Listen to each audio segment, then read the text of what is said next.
Diary, hello from the cave. It's 2021 and it being about 1 degrees or colder outside here in England, it's a fine time for me to do one of my videos on best of 2020, and including the best of 2020 are certainly a pair of carbon cycling wheels, as you see in front of you.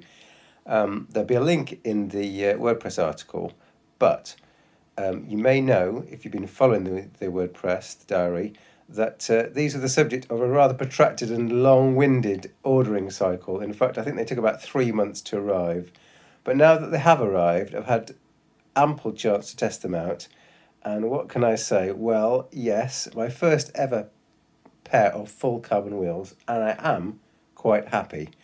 And that is quite rare, some would say. So I'll just try and zoom in a bit closer. Here we are. So these are some full carbon wheels from China. The total cost of the pair of wheels, just the bare wheels, excluding the tyres and tubes, is about £500. So that was the cost plus the duty I duly paid on customs when they were imported. They're full carbon. This dimension here, I believe, is 56 millimeters, 5.6 centimeters. So they are quite a heavily aeroed wheel, but they're under 60 mils, which I think was my cutoff for wind trauma. And I think they are absolutely excellent. So when I say excellent, what I think is that these help me sustain speeds of over 30 kilometers per hour.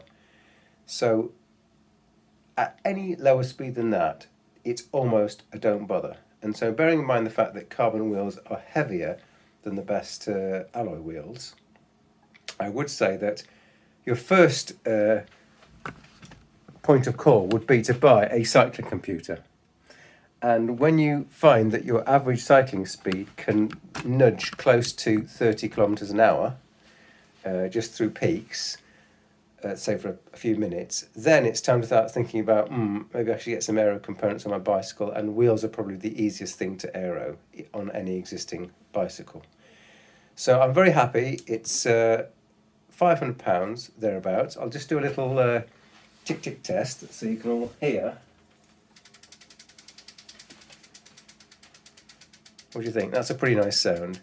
It looks rather cool as well at the bearing point. Let's have a little scrummage down here. Will the zoom work? Oh, hopefully that works. So that's a zoom in on the actual bearing areas. I've not seen any way of adjusting these bearings, and they came in good condition. The other thing that's nice about this design is the fact that it's very easy to clean, and in England that's quite an important advantage because the roads here are awfully dirty everywhere. We live in a rural community, and it's helpful to clean these wheels frequently. So I clean them after every cycle, and if it's a really dirty ride, I have to get a jet washer out and clean them properly. So yeah, absolutely 100% pleased with them. To compare, if you're getting a pair of Shimano Dura Ace wheels, you might be looking at something like £1,000. So these are about half the cost of those Dura Ace wheels. As to the longevity, who knows? I'm hoping, let's say, to get at least a couple of thousand kilometres out of them, and I think then I'll have had my money's worth. Thanks for watching, Darry.